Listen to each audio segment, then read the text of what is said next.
മഹാനായ Ibn Abbas റളിയല്ലാഹു അൻഹുമയിൽ നിന്ന് ഇമാം ബുഖാരി റഹിമഹുല്ലാഹ് റിപ്പോർട്ട് ചെയ്യുന്ന ഹദീസാണ്. ആദരവായ റസൂലുള്ളാഹി സ്വല്ലല്ലാഹു അലൈഹി വസല്ലമ തങ്ങൾ പറയുകയാണ്, ഹസ്ബുനല്ലാഹു വ നിഅമൽ വകീൽ, ഹസ്ബുനല്ലാഹു വ നിഅമൽ വകീൽ എന്ന് പറയുന്ന ഏറ്റവും വിപ്ലവാത്മകമായ ഏറ്റവും വലിയ ദിക്റുണ്ടല്ലോ, ഹസ്ബുനല്ലാഹു വ നിഅമൽ വകീൽ. ഈ പറയുന്ന ദിക്റുണ്ടല്ലോ, ഇത് ഖാലഹാ ഇബ്രാഹീം ഹീന ഉൽഖിയ ഫിന്നാർ. നമ്രൂദ് എന്ന് പറയുന്ന ഭരണാധികാരി ഒരുക്കിയ അഗ്നികുണ്ഡാരത്തിലേക്ക് ഇബ്രാഹിം നബി അലൈഹിസ്സലാത്തു വസ്സലാമിനെ വലിച്ചെറിയുമ്പോ ഇബ്രാഹിം നബി ആ തീകുണ്ഡാരത്തിലേക്ക് എറിയപ്പെടുന്ന സമയത്ത് വിളിച്ചു പറഞ്ഞ ദിക്റാണിത്, ഹസ്ബുനല്ലാഹു വ നിഅമൽ വകീൽ. ശേഷം നബി തങ്ങൾ പറയുകയാണ്, ഖാലാ മുഹമ്മദുർ റസൂലുള്ളാഹ്. സഹാബത്തെ ഞാനും അത് പറഞ്ഞു. എപ്പോഴാണെന്നറിയോ? ഹീന ഖാലൂ ഇന്നന്നാസ ഖദ് ജമഉ ലക്കും ഫഖശൗഹും ഫസാദഹും ഈമാനാ വഖാലൂ ഹസ്ബുനല്ലാഹു വ നിഅമൽ വകീൽ. ഹിജ്റയുടെ നാലാമത്തെ വർഷം ബദറിൽ വെച്ചുകൊണ്ട് ശത്രുക്കൾ നിങ്ങളെ ഇല്ലായ്മ ചെയ്യുമെന്ന് പറഞ്ഞപ്പോ, ആളുകൾ നിങ്ങളെ എല്ലാവരെയും പേരോട് പിഴുതെറിയുമെന്ന് പറഞ്ഞപ്പോ, അല്ലാഹുവിന്റെ വിശുദ്ധമായ ഖുർആൻ സൂറത്തുൽ ആല ഇംറാനിലെ 173-ാമത്തെ ആയത്തിൽ അല്ലാഹു പറഞ്ഞതാണ്, അവിടെ നിൽക്കുന്ന ഓരോരുത്തരെയും കൊണ്ട് റസൂലുള്ള പറയിപ്പിച്ചതെന്തെന്നറിയോ? അവിടെ നിന്ന് റസൂലുള്ള ഉറക്കെ വിളിച്ച് പറഞ്ഞതെന്തെന്നറിയോ? ഹസ്ബുനല്ലാഹു വ നിഅമൽ വകീൽ.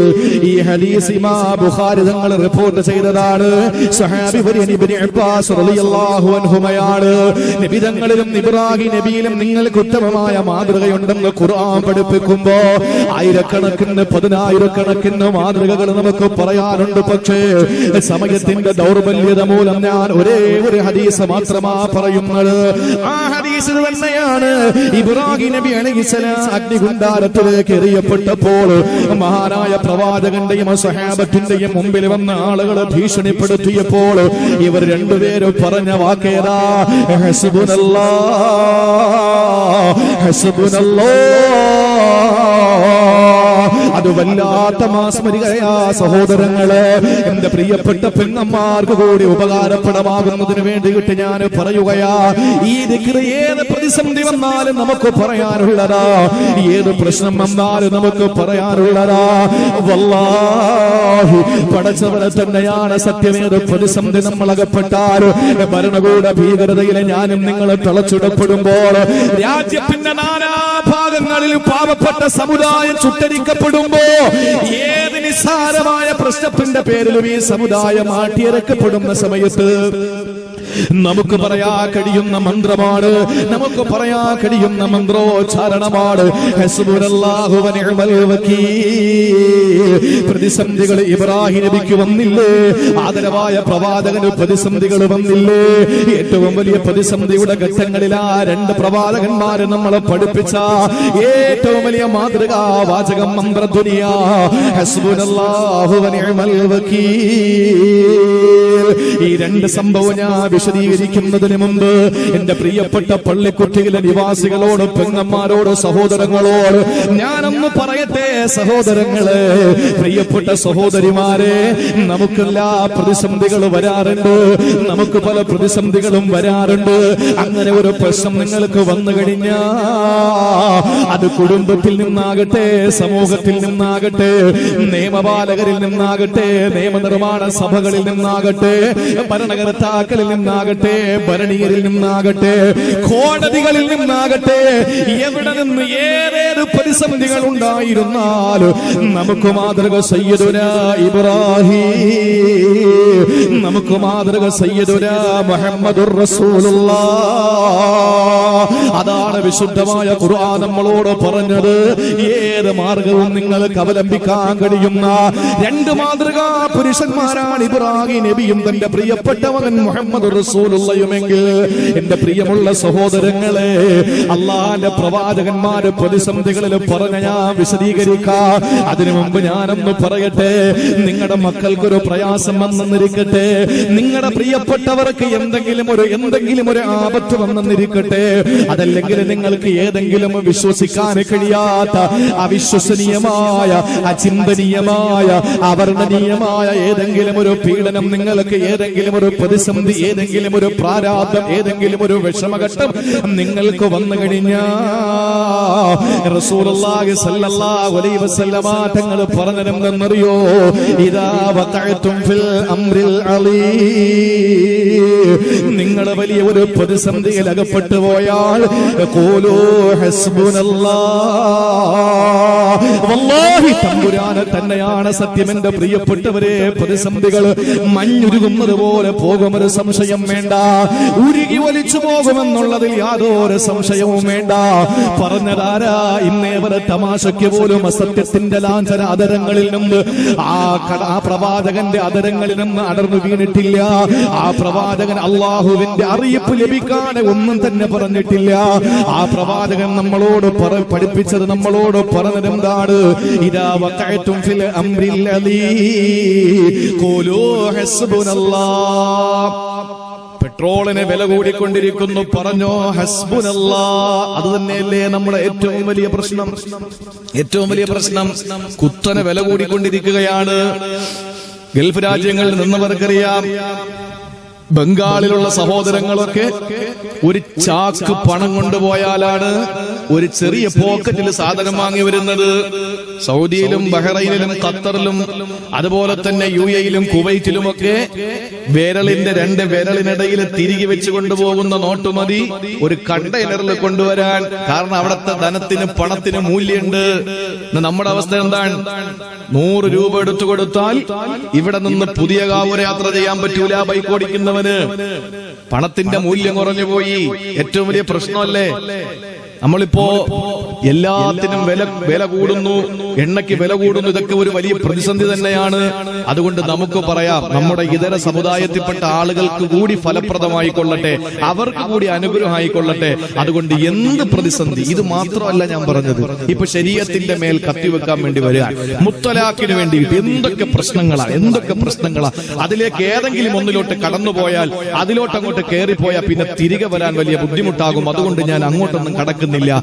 എന്ത് പ്രതിസന്ധികൾ നമുക്കുണ്ടായിരുന്നാലും കുടുംബത്തിൽ മക്കള് ഗൾഫിലാണ്, പ്രിയപ്പെട്ട സന്താനം ഗൾഫിലാണ്, ആ ഗൾഫിൽ നിൽക്കുന്ന മകന് ഇഖാമയിലോ അതല്ലെങ്കിൽ വേറെ ഏതെങ്കിലും ജോലി സംബന്ധമായി പ്രശ്ന കുരുക്കിലാണ്, ധൈര്യമായിട്ട് പറഞ്ഞോളേൻ. മകനോട് വിളിച്ചിട്ട് ഗൾഫിൽ നിന്നുകൊണ്ട് വിദേശത്ത് നിന്നുകൊണ്ട് എന്റെ പ്രസംഗം കേൾക്കുന്ന എന്റെ പ്രിയപ്പെട്ട പ്രവാസി സഹോദരങ്ങളോട് സഹോദരിമാരോട് പറയാനുള്ളത്, നിങ്ങളുടെ ഏത് പ്രതിസന്ധികളും തരണം ചെയ്യാൻ കഴിയുന്ന ഒരു ദിക്റാണ് ഇദാ വഖഅതും ഫിൽ അംറിൽ അളീം ഫഖൂലു ഹസ്ബുനല്ലാഹു വനിഅമൽ വകീൽ. ഹസ്ബുനല്ലാഹു വനിഅമൽ വകീൽ. അല്ലാഹു നമുക്ക് മതി, ഭരമേൽപ്പിക്കാൻ അവൻ തന്നെയാണ് ഏറ്റവും ഉത്തമൻ. എന്തർത്ഥമാണ് എന്റെ സഹോദരങ്ങളെ? ഇത് പറഞ്ഞ അല്ലാഹു നമ്മുടെ വിഷയം പരിഹരിക്കും, അതിലൊരു സംശയവും വേണ്ട. നമ്മുടെ വിഷയം പരിഹരിക്കപ്പെടുമെന്നുള്ള കാര്യത്തിൽ ഒരു സംശയവും വേണ്ട. ആരും മറന്നു പോകരുത്. ഏറ്റവും വലിയ പ്രശ്നം എന്താണ്? നോട്ട് പിൻവലിച്ചതല്ല, പെട്രോളിന്റെ വില കൂടുന്നതല്ല. ഒരു മുസ്ലിമിനെ സംബന്ധിച്ചിടത്തോളം അവന്റെ ഏറ്റവും വലിയ മുസീബത്ത് ഏതാണ്? ഏറ്റവും വലിയ മുസീബത്ത് ആംബുലൻസിന്റെ കടമൊന്നും അല്ല, അതൊക്കെ നിസ്സാരം. ഇന്ന് തരുമോ ഇൻഷാ അല്ലാഹ്? 3 ലക്ഷം അല്ലേ? 3 ലക്ഷം രൂപ 30 സഹോദരങ്ങൾ എഴുന്നേറ്റ് 10,000 രൂപ വെച്ച്, അല്ല എത്ര, 30 സഹോദരങ്ങൾ 10,000 രൂപ വെച്ച് അവര് തരും. റമദാന് മുമ്പ് ഇൻഷാ അല്ലാഹ് നിങ്ങൾക്ക് എത്തിച്ചേരും. ഇല്ലേ? ഇൻഷാ അല്ലാഹ് പറയും. അത് മാത്രം മടിയാണ്. വേണ്ട, 60 പേര് 5,000 രൂപ വെച്ച് കൊടുത്താൽ മതി. എന്തിനാ? നമ്മുടെ സഹോദരങ്ങൾ ലൈവ് അല്ലേ, അവര് പുട്ടടിച്ചതൊന്നും അല്ല. അൽഹംദുലില്ലാ, നമുക്ക് ഏതൊരു പ്രതിസന്ധി വന്നാലും ഈ ഭാഗത്ത് നിന്ന് പെട്ടെന്ന് ഓടി ഹോസ്പിറ്റലിലേക്ക് പോകാൻ കഴിയുന്ന ഇന്നും നമ്മുടെ ഉത്തരേന്ത്യയിലും വടക്കേന്ത്യയിലൊക്കെ നടക്കുന്നെന്താ? പാതി വഴി പ്രസവിച്ചു പോവാ, പാതി വഴിയിൽ പ്രസവിച്ചു പോവുക. പശുവിനെ കൊണ്ടുപോകാൻ നല്ല ഹൈ ക്വാളിറ്റിയും ഹൈ ക്ലാസ് ആംബുലൻസ്, AC സംവിധാനം. പാവപ്പെട്ട സഹോദരി ഗർഭവേദന പേറ്റുനോവുമായിട്ട് പോകുമ്പോ ഓടയിൽ പ്രസവിക്കുന്നു. പടച്ചോ നമ്മളെ കാത്തിരക്ഷിക്കട്ടെ. അതുകൊണ്ട് പ്രിയപ്പെട്ട സഹോദരങ്ങളെ, ഏറ്റവും വലിയ പ്രതിസന്ധി എന്ന് പറയുന്നത് ഇതൊന്നുമല്ല. മക്കള് വാപ്പായ നോക്കാത്തതാണോ? അല്ല. ഒരു മുസ്ലിമിനെ സംബന്ധിച്ചിടത്തോളം അവന്റെ ഏറ്റവും വലിയ പ്രതിസന്ധി ഏതാണ്? ഒന്ന് പറയ്. നമ്മൾ ഏറ്റവും കൂടുതൽ ഭയപ്പെടുന്ന ഏതൊരു ദിവസമാണ്? എന്നാ കേട്ടോളീം പറഞ്ഞു. മഹാനായ റസൂലുള്ളാഹി സ്വല്ലല്ലാഹു അലൈഹി വസല്ലമ തങ്ങളെ സഹാബത്തിനോട് പറയുകയാണ്, കൈഫാനു യാ സഹാബാ, എനിക്കെങ്ങനെ സുഖിക്കാൻ പറ്റും സഹാബത്തേ? وصاحب القرن قد التقم القرن وحنى جبهته ويستمع متى يؤمر فينفخ. സൂറന്ന കാഹളത്തിൽ ചുണ്ടോട് ചേർത്ത് വെച്ചുകൊണ്ട് ഇസ്രാഫീൽ എന്ന മലക്ക് ഇങ്ങനെ കാത്തു നിൽക്കുകയാണ് സഹാബ. ആ ഇസ്രാഫീൽ എന്ന മലക്ക് ഒരിക്കൽ പോലും ആകാശത്തിലേക്ക് തല ഉയർത്തുന്നില്ല, ആ മേൽപോട്ട് തല ഉയർത്തുന്നില്ല. എങ്ങനെയാണ് ഇസ്രാഫീൽ എന്ന മലക്ക് സൂറന്ന കാഹളം തന്റെ ചുണ്ടോട് ചേർത്ത് വെച്ച് നിൽക്കുന്നതെന്നറിയോ? അത്ഭുതമാണ് സഹോദരങ്ങളെ, അത്ഭുതമാണ്. ഈ കാണുന്ന മൈതാനത്ത് ഓണ പരിപാടി നടന്നെന്നിരിക്കട്ടെ, അതല്ലെങ്കിൽ വേറെ ഏതെങ്കിലും പരിപാടി നടക്കുകയാണ്, അതല്ലെങ്കിൽ പെരുന്നാളിൽ ആളുകൾ സിനിമ കാണാൻ പോകാതിരിക്കാൻ, അതല്ലെങ്കിൽ കള്ളു കുടിക്കാൻ പോകാതിരിക്കാൻ നാട്ടിലെ ചെറുപ്പക്കാരെല്ലാവരും കൂടി തീരുമാനിച്ചു ഇവിടെ ഒരു ഓട്ട മത്സരം നടത്താമെന്ന്. അങ്ങനെ ഓട്ട മത്സരത്തിന് ആവശ്യമായ വര വരച്ചു, ലൈൻ വരച്ചു. അങ്ങനെ ലൈനിലേക്ക് തള്ളവിരലുകൾ ചേർത്ത് വെച്ച് നിൽക്കുന്ന ഈ ഓട്ട മത്സരത്തിന് പങ്കെടുക്കുന്ന മത്സരാർത്ഥികളെ നിങ്ങൾ കണ്ടിട്ടില്ലേ? വിസിലടിക്കുന്ന ആ മാസ്റ്ററുടെ നേരെ മുഖത്തോട് മുഖം നോക്കൂല, അതല്ലെങ്കിൽ അതിനുവേണ്ടി മത്സരം നടത്താൻ വേണ്ടി ഉത്തരവാദിത്വം ഏൽപ്പിക്കപ്പെട്ട അയാളെ വിസിലടിക്കുന്നത് നോക്കാൻ വേണ്ടിയിട്ട് വിസിലും കൊണ്ട് നിൽക്കുന്നവന്റെ ചുണ്ടിലേക്ക് നോക്കൂല. ഈ മത്സരാർത്ഥികൾ നോക്കുന്നവരെവിടെയാണ്? തള്ളവിരലിൽ നോക്കിയിട്ട് നിലത്ത് നോക്കി നിൽക്കുകയാണ്. ഏത് സെക്കൻഡിലാണ് ഊതൽ വരുന്നത്? ആ സമയത്ത് ഓടണം, തനിക്ക് ജയിക്കണമെന്ന അവന്റെ തീരുമാനമെങ്കിൽ ഇസ്രാഫീൽ എന്ന മലക്കും അങ്ങനെ തന്നെയാ. സുബ്ഹാനല്ലാഹ്, ആകാശത്തിലേക്ക് തല ഉയർത്തുന്നില്ലത്രേ.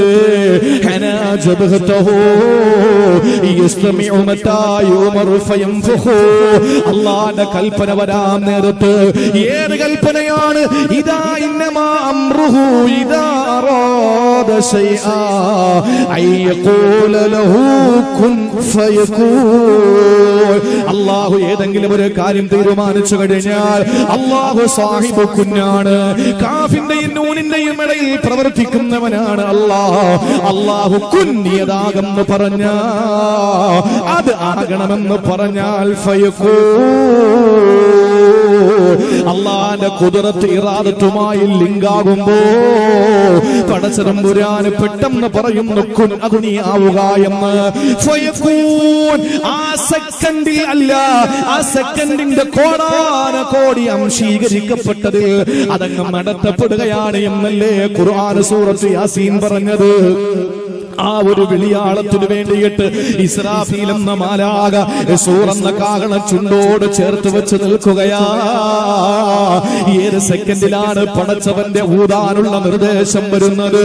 ആ സമയത്തങ്ങ് ഊതാൻ വേണ്ടിയിട്ട് നിൽക്കുമ്പോ കൈഫാനുമോ, എനിക്ക് എങ്ങനെയാണ് സുഖിക്കാൻ കഴിയുക? എങ്ങനെയാണ് എനിക്ക് രമിക്കാൻ കഴിയുക? എങ്ങനെയാണ് എനിക്ക് സന്തോഷത്തോടെ ജീവിക്കാൻ കഴിയുക? ഇന്നേ വരെ ഞാനും നിങ്ങൾ ചിന്തിച്ചിട്ടുണ്ടോ സഹോദരങ്ങള്? ഭാര്യാമക്കളോടൊപ്പം ജീവിക്കുമ്പോ, തന്റെ പ്രിയപ്പെട്ടവരോടൊപ്പം ജീവിക്കുമ്പോ, തന്റെ പ്രിയപ്പെട്ട ഭരണീയരോടൊപ്പം ജീവിക്കുമ്പോ, തന്റെ സമുദായത്തിൽ നിന്ന് ജീവിക്കുമ്പോ, തന്റെ പൊതുപ്രവർത്തന മേഖലയിലുള്ള ആളുകളോടൊപ്പം പ്രവർത്തിക്കുമ്പോൾ ആര് ചിന്തിക്കാറില്ല?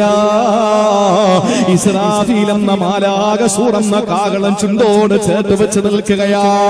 പെണ്ണേ, നിനക്ക് വേണ്ടി പൊതിയാനുള്ള കഫൻ പുടവ ഏതോ ഒരു കടയിൽ നെയ്തിട്ടുണ്ട് മോളെ. നിന്നെ കുളിപ്പിക്കാനുള്ള കിണർ കുത്തിയിട്ടുണ്ട് മോളെ. നിന്നെ അടക്കാനുള്ള കുഴി തുറന്നിട്ടിരിക്കുകയാണ് പൊന്നുമോള്. ഏത് സമയത്താണ് നിന്റെ ഖിയാമത്ത് വരുന്നതെന്ന് പറയാൻ കഴിയില്ല. നിന്റെ അന്ത്യദിനം വരുന്നത് എന്നാണെന്ന് പറയാൻ കഴിയില്ല. ലോകാവസാനവും എന്നൊന്നും പറയാൻ കഴിയില്ല. ഇത് പറഞ്ഞപ്പോൾ സഹാബത്തിന്റെ കവിൾത്തടത്തിലൂടെ കണ്ണുനീർത്തുള്ളികൾ ചാലിട്ടൊഴുകുകയാ. അവര് ഭയന്ന് പറച്ച് സംഭീതരായി, പരിഭ്രമചിത്തരായി, വിഷാദ വിഷണ്ണരായി, വ്യാകുല വികുലരായി നബി തങ്ങളോട് ചോദിക്കുന്നു, യാ റസൂലല്ലാഹ്, ഞങ്ങൾ ജീവിച്ചിരിക്കുമ്പോഴാ ലോകാവസാനം നടക്കുന്നതെങ്കിൽ, ഞങ്ങൾ ജീവിച്ചിരിക്കുമ്പോഴാണ് ലോകാവസാനത്തിന്റെ ആ വിളിയാളം കേൾക്കുന്നതെങ്കിൽ, ഫമാനഖൂലു യാ ഹബീബല്ലാഹ്, ഞങ്ങൾ എന്താണ് പറയേണ്ടത് നബിയേ? ആ സമയത്ത് റസൂലുള്ളാഹി പറഞ്ഞതെന്തെന്നറിയോ?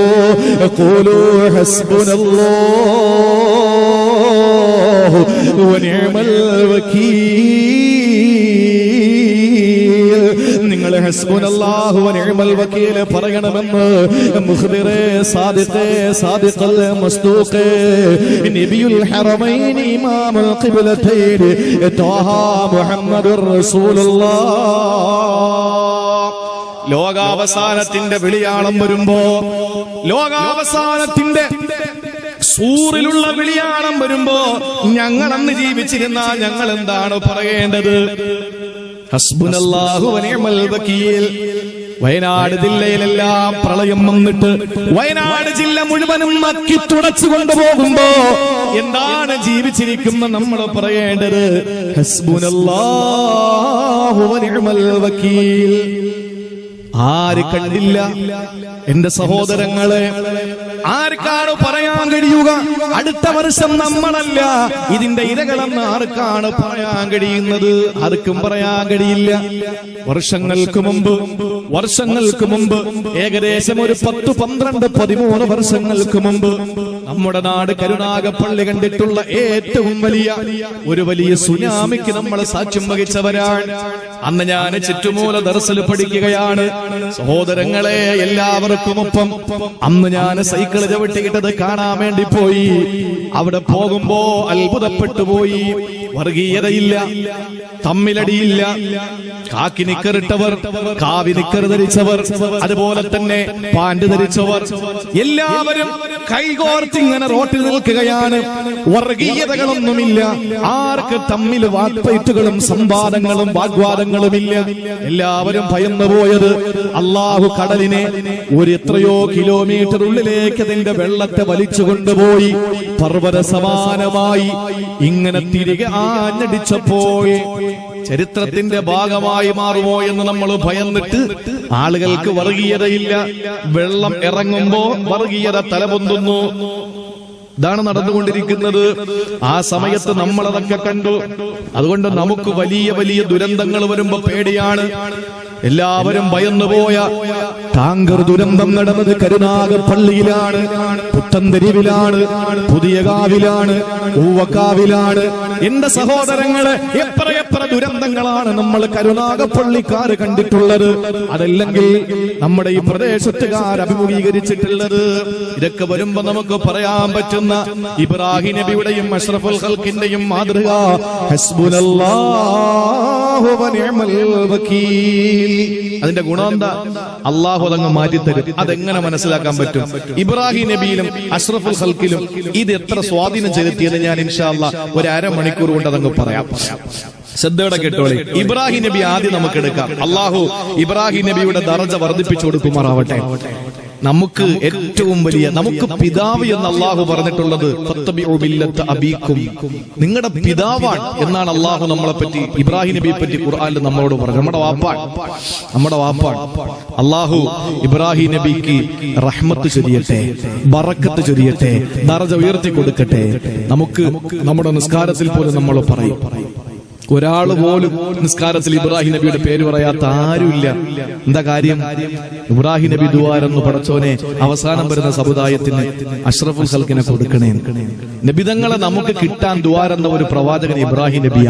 അതിന് നന്ദിയായിട്ട് ഇപ്പോഴും നമ്മൾ എന്ത് ചെയ്യുന്നു? നമ്മുടെ നിസ്കാരത്തിൽ ഇബ്രാഹിം നബിയെ നമ്മൾ മറക്കൂല. അതാണ് നന്ദി. അള്ളാഹു നിലനിർത്തി തരട്ടെ. സഹോദരങ്ങളെ, ഇബ്രാഹിം നബിയിലെ മാതൃക എന്താണ്? ഒന്ന് ശ്രദ്ധിച്ചു കേട്ടോളി.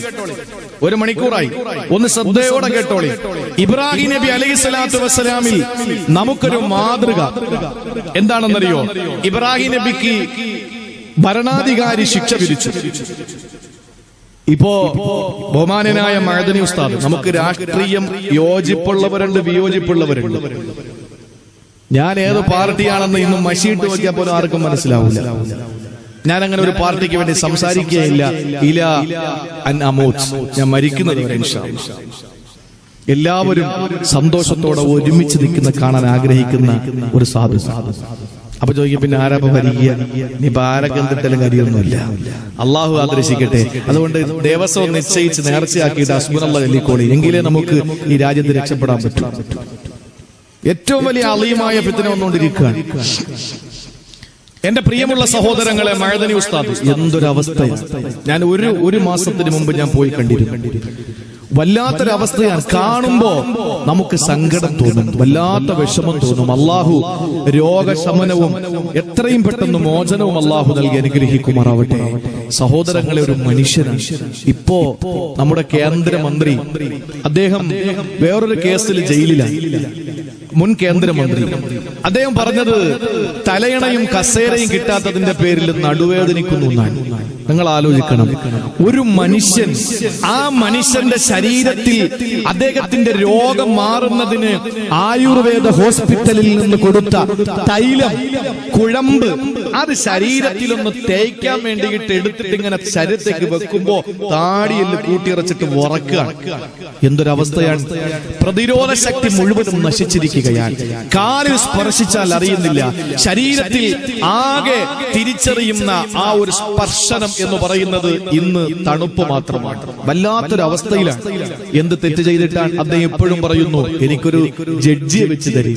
ആ ജഡ്ജി എനിക്ക്, ഞാൻ കുറ്റക്കാരനാണെന്ന് വിരിക്കുന്നെങ്കിൽ എന്നെ തൂക്കിക്കൊന്നോട്ടെ എന്ന് പറയുന്ന രാജ്യത്തെ ഒരു പൗരന്റെ ഗതികേടൊന്ന് ആലോചിച്ച് നോക്കിയേ. നമ്മളൊന്ന് ആലോചിച്ച് നോക്കിയേ. അള്ളാഹു എത്രയും പെട്ടെന്ന് മോചനം നൽകി അനുഗ്രഹിക്കുമാറാവട്ടെ. അതുകൊണ്ട് ഭരണകൂടം മഹാനായ ഇബ്രാഹിം നബി അലൈഹിസ്സലാത്തു വസ്സലാമിന് വിധിച്ച അദ്ദേഹത്തിന്റെ ശിക്ഷാവിധി എന്ന് പറയുന്നത് അഗ്നികുണ്ഡാരത്തിലേക്ക് വലിച്ചെറിയലാണ്. എന്താ ചെയ്ത തെറ്റ്? അഴിമതി കാണിച്ചതാണോ? കള്ളക്കടത്ത് നടത്തിയതാണോ? ഒന്നുമല്ല.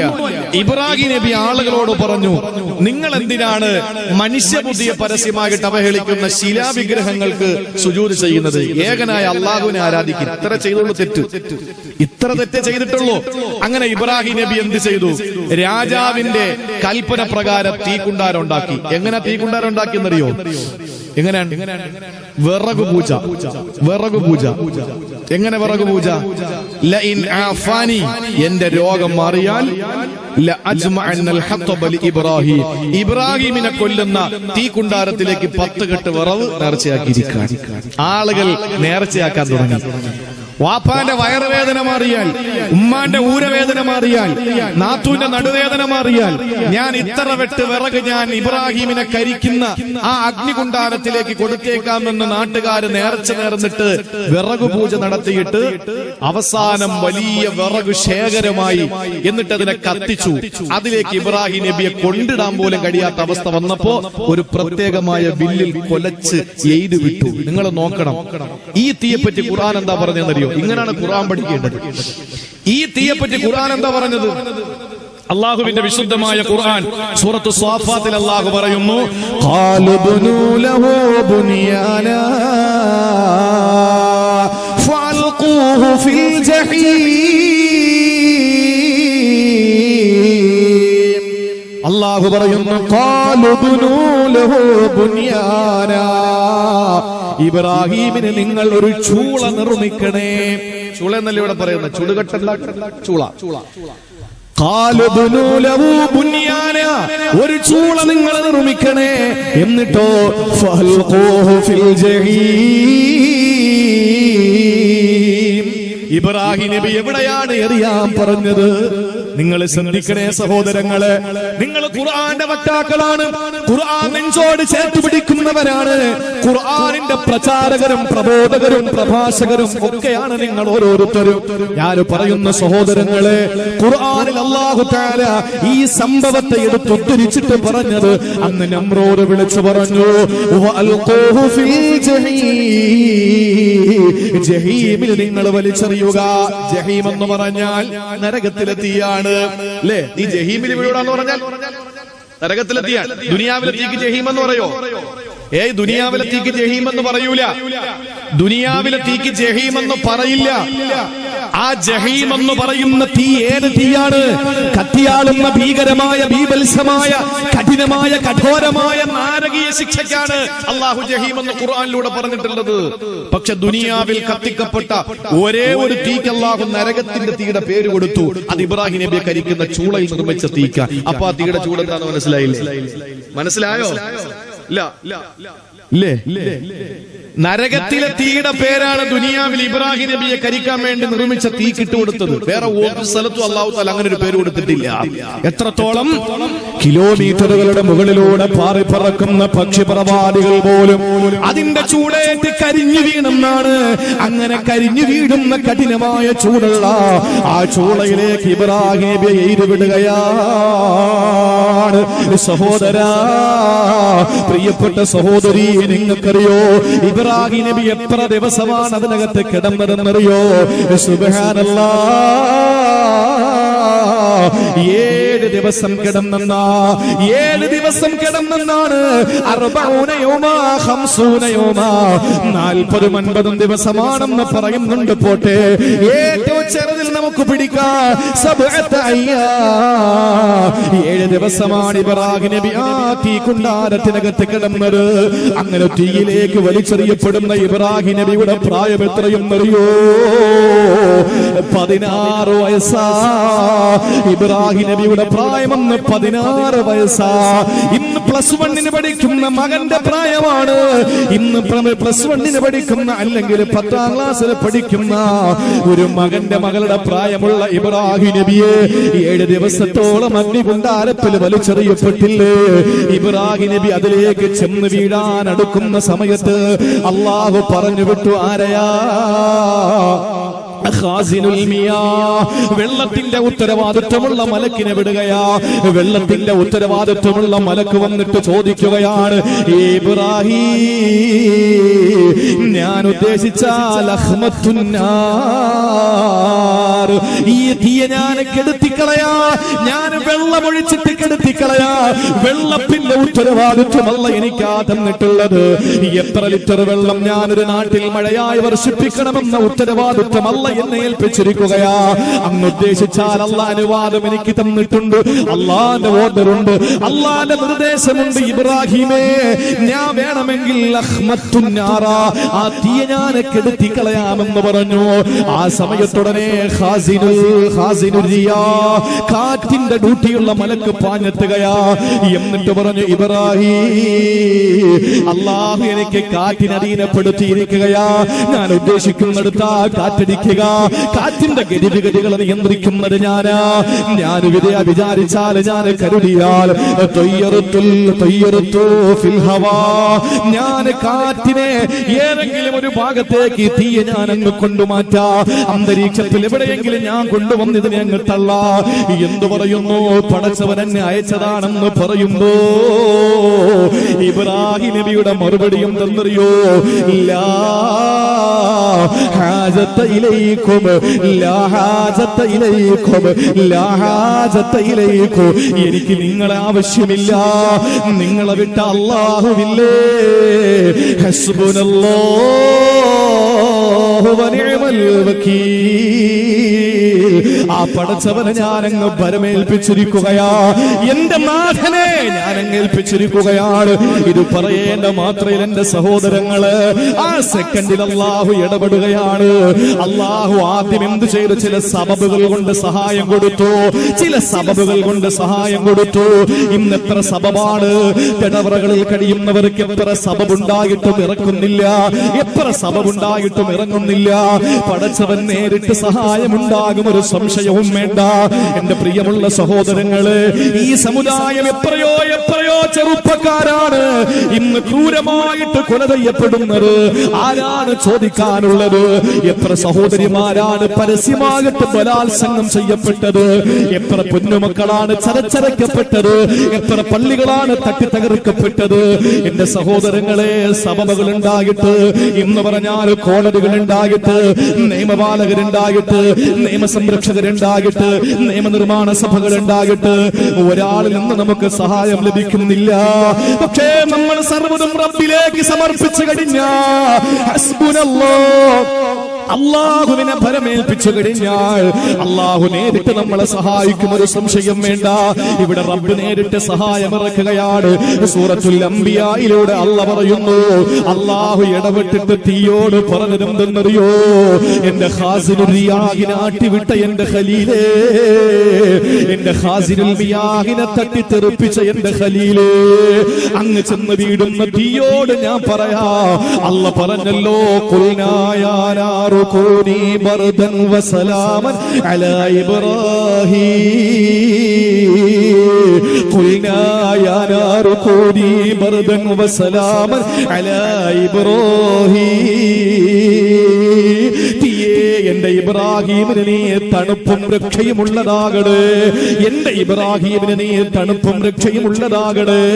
നിങ്ങൾക്കറിയോ സഹോദരങ്ങളെ, അബ്ദുല്ലാഹി ഇബ്നു അബ്ബാസ് തങ്ങൾ പറയുകയാണ്, അല്ലാഹു അന്ന് ഇബ്രാഹീം നബി അലൈഹിസ്സലാത്തു വസ്സലാം ചെന്ന് വീടുന്ന തീയോട് എന്റെ ഇബ്രാഹീമിന് നീ ബർദും സലാമുമാകണമെന്ന് പറയുന്നിടത്ത് അല്ലാഹു ബർദെന്ന് മാത്രം പറഞ്ഞിരുന്നെങ്കിൽ, അല്ലാഹു തണുപ്പെന്ന് മാത്രം പറഞ്ഞിരുന്നെങ്കിൽ ലമാത്ത ഇബ്രാഹീം മിൻ ബർദിഹാ, ഇബ്രാഹീം നബി തീയിൽ ചെന്ന് വീണിട്ട് തണുത്ത് വിറച്ച് മരിച്ചുപോയേനെ.